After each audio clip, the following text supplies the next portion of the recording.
আজ আমরা এমন এক অবস্থানে এসে দাঁড়িয়েছি যেখানে গরিব ও মধ্যবিত্ত পরিবারের স্বপ্নগুলো ভেঙে চুরমার হয়ে যাচ্ছে। আমরা সেই ছাত্রছাত্রী যাদের হাতে ভবিষ্যৎ নির্মাণের দায়িত্ব, কিন্তু দুর্নীতি আমাদের স্বপ্ন কেড়ে নিচ্ছে।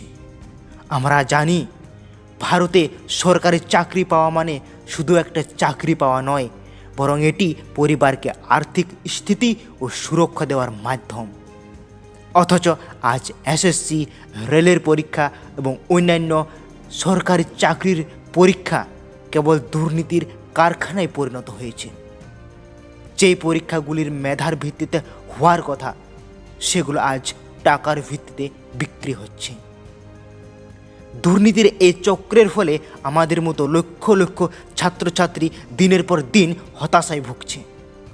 একদিকে কঠোর পরিশ্রম, অন্যদিকে প্রশ্নপত্র ফাঁস, নিয়োগ প্রক্রিয়ায় গাফিলতি এবং ক্ষমতাবানদের অবৈধ প্রভাব সব কিছু মিলে আমাদের ভবিষ্যৎ অন্ধকারে ঠেলে দিচ্ছে।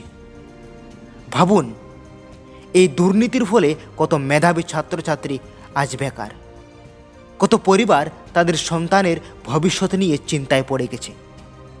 আমরা যারা রাত জেগে পড়াশোনা করি, তাদের পরিশ্রমের কোনো মূল্য নেই। আমাদের স্বপ্নগুলি কি টাকার কাছে বিক্রি হয়ে যাবে?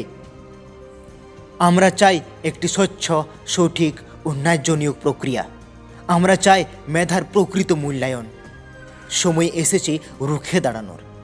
আজ যদি আমরা চুপ করে থাকি, তবে এই দুর্নীতি আরও বাড়বে। আমাদের পরবর্তী প্রজন্ম আমাদের ভুল ক্ষমা করবে না। আসুন আমরা একত্রে আওয়াজ তুলি। আমাদের জন্য যে সমস্ত শিক্ষকরা পাশে এসে দাঁড়িয়েছেন, তাদেরকে সহযোগিতা করি।